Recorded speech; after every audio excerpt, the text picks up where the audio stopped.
But many of us aren't motivated enough to get through our to-do lists. In fact, more than half of American workers feel disengaged at their jobs. Our economics correspondent Paul Solman looks at what could motivate us into action. It's part of his weekly series, Making Sense, which airs Thursdays on the NewsHour.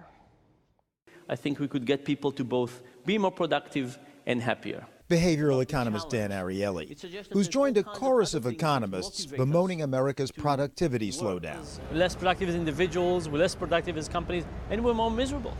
But Ariely thinks there's something corporate America can do to boost productivity. Better understand human motivation. Motivation, basically getting people to be happy at work, everybody benefits. Thus his new book, Payoff. But before the specifics, a bit of backstory. As a teen, Ariely spent 3 years in the hospital, horribly burned. But it was just recently, when a stranger called him after her son suffered a similar fate, that he realized why people make an effort. And she asked me to send her son an optimistic note about life. I didn't know what to say.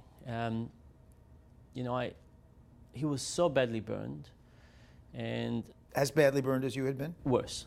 Even worse. Worse than I was. And I wasn't sure that staying alive is better for him than not. Pain is just terrible. Pain and desperation and hopelessness. And if it happened again today, I wouldn't want to continue. Recalling his own cruel trial, Ariely broke down out of the patient's sight. And eventually I said, life is going to be difficult and complex, and you'll never have a normal life. But I also told him that technology is on the side of the disabled, because we can do things that we wouldn't be able to do without it. Even though it was a very difficult time with this kid, right? It gave me a sense of, I'm giving back, and I'm helping somebody else, and I'm connecting with this kid, and I'm doing something that I'm supposed to do in some ways. The lesson for Ariely: our behavior is driven by emotion, not the conventional rewards like money.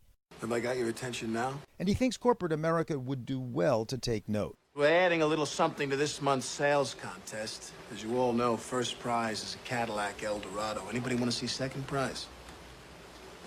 Second prize is a set of steak knives. Third prize is you're fired. Money, threats of no money. Ariely has found they don't inspire hard work. Consider this experiment he ran at a computer chip production line in Israel. Workers who made their chip quota got either $30 or a voucher for pizza to take home to the family, or a well-done text from the boss. We asked New Yorkers to guess the experiment's results. Which do you think would be most motivating? The voucher for the pizza. Cash in the wallet, it always works. The text from the boss, that would motivate me more. The bonus. Well done more often is definitely more motivational. In the actual experiment, workers who made the quota and received the $30, and those that got a pizza voucher, and the group that got a compliment were all more productive than workers who received nothing. Money was slightly worse than the other two, but they were all much better. But on the second day, when the workers who'd gotten the $30 were not paid a bonus, regardless of how many chips they turned out, their productivity actually dropped below those who'd gotten zilch. In total, by giving people $30 bonus, Intel lost almost 5% of productivity. That's a lot, by the way. Right? Now think about it. You give money because you think this would increase motivation. It actually decreases motivation. The real issue is how much goodwill do you invest in the work?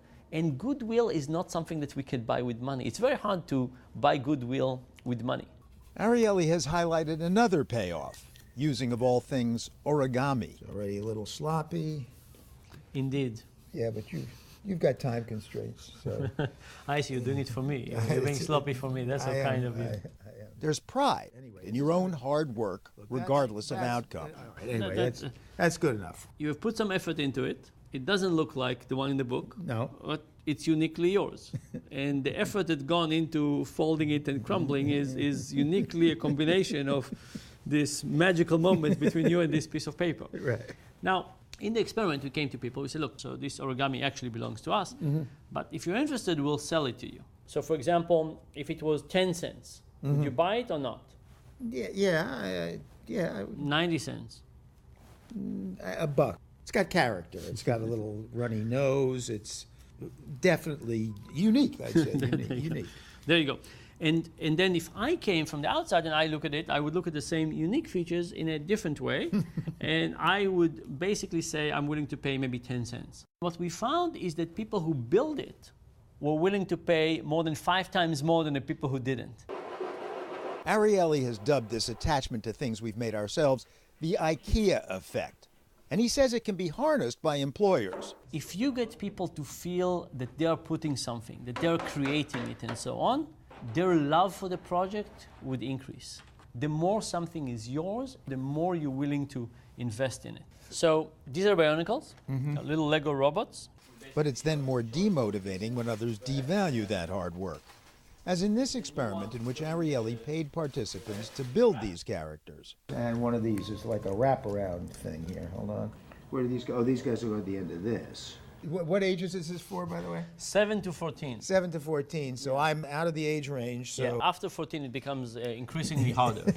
And let's say you finished. Okay. Right? I have it, and as you start building the second one, I break this into pieces. I'm just doing it here next to you. And then I say, would you like to build another one, the third one? And if you say yes, I don't bring a third box in. I give you the one that you just built, and I disassembled. Oh, that's cruel. In-your-face bionicle dismemberment sure demotivated me. And it turns out the study's participants.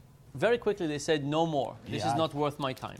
This is what happens when we destroy people's work in front of their eyes, or when we don't let their work reach any fruition. So imagine that you're working on some PowerPoint presentation, and I say, we're not going to present it to anybody. Or you're working on a project, and I cancel your project. I just basically let you work, but I don't let the product of the work shine. Too often, says Ariely, firms kill motivation by failing to notice what workers really care about. And yet it's so obvious. The things that motivate us are to help other people, to feel that we're useful, to feel that we're getting better, to feel that we are kind of living to our potential, to get a sense of meaning. All of those things are part of it. And above all, connection to others. Just ask people what most gratifies them, Ariely suggested. Watching my wife do things that are completely outrageous. Take care of my family.